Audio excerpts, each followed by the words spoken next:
Friends, తాను చేయని ఒక తప్పుకు ఒక వ్యక్తి మొత్తం 20 సంవత్సరాలు జైల్లో ఉండాల్సి వచ్చింది. ఆ వ్యక్తి పేరు విష్ణు తివారీ. రేప్ కేసు అంటూ అతన్ని అరెస్ట్ చేశారు. ఇది 2000 సంవత్సరంలో జరిగిన సంఘటన. అప్పుడు అతని వయసు కేవలం 23 సంవత్సరాలు. కానీ ఇప్పుడు అతని వయసు 43 సంవత్సరాలు.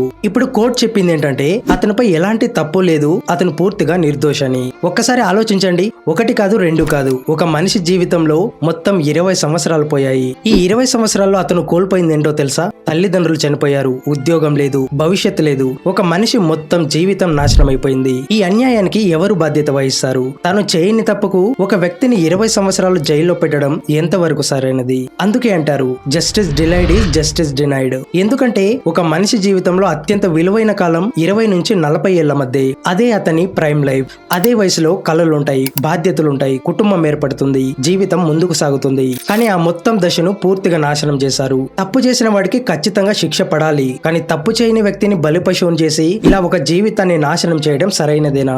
ఈ కేసు మనందరికీ ఒక పెద్ద ప్రశ్న వేస్తుంది. అంతటి అన్యాయానికి ఎవరు సమాధానం ఇస్తారు? అతనికి జరిగిన నష్టానికి పరిహారం ఎవరు చెల్లిస్తారు? అతని జీవితానికి ఎవరు బాధ్యులు? ఫ్రెండ్స్, ఈ విషయం మీద మీ అభిప్రాయాన్ని తప్పకుండా కామెంట్ చేయండి.